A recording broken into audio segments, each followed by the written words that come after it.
सटाणा नगर परिषदेची नुकतीच पार पडलेली निवडणूक मोठ्या उत्साहात आणि शांततेत पार पडली आहे। या निवडणुकीत सुनंदा रमेश देवरे यांची नगरसेविकापदी निवड झाल्याने प्रभागात आनंदाचं वातावरण निर्माण झालंय। सामाजिक बांधिलकी जपणारे नेतृत्व म्हणून ओळख असलेले रमेश देवरे हे नेहमीच समाजकार्यात अग्रेसर राहिले।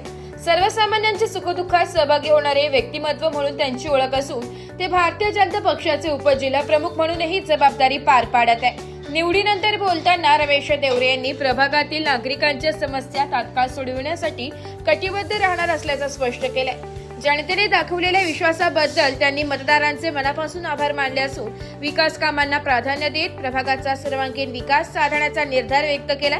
या निवडीमुळे प्रभागात सक्षम व लोकाभिमुख नेतृत्व मिळाल्याची भावना नागरिकांमध्ये व्यक्त होत आहे। तसं बघितलं तर माझ्या कुटुंबाची फार कमी मतं होती, परंतु जनतेने आम्हाला इतकं मोठं सहकार्य केलं आणि प्रचंड मतांनी निवडून दिलं, त्याबद्दल मी सर्व जनतेचा आभारी आहे। जेवढी राहिलेली कामं आहेत विकास कामे तेवढी पूर्ण करण्याचा प्रयत्न राहतील। विकासाचा एक दोन रस्ते राहिलेले आहेत आमच्या प्रभागातले आणि संडास बाथरूमाची जी लेडीजसाठी व्यवस्था पाहिजे ती राहिलेली आहे, ती पूर्ण करण्याचा प्रयत्नात राहू। जनतेने आमच्यावर जो विश्वास टाकलेला आहे त्याला आम्ही विश्वास पूर्ण करण्याचा प्रयत्न करू, सार्थक ठरवू आणि कोणीही नर्वस होणार नाही आमच्याकडनं किंवा माझ्या फॅमिलीकडनं, एवढं प्रिकॉशन आम्ही घेऊ।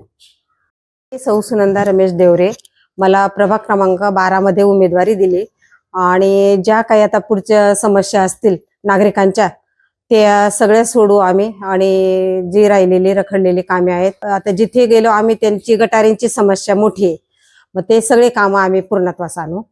भरघोस मतांनी विजय केलं, त्यांचे खूप खूप आभारी आहेत। ब्युरो रिपोर्ट, नाशिक लोकशाही न्यूज, नाशिक।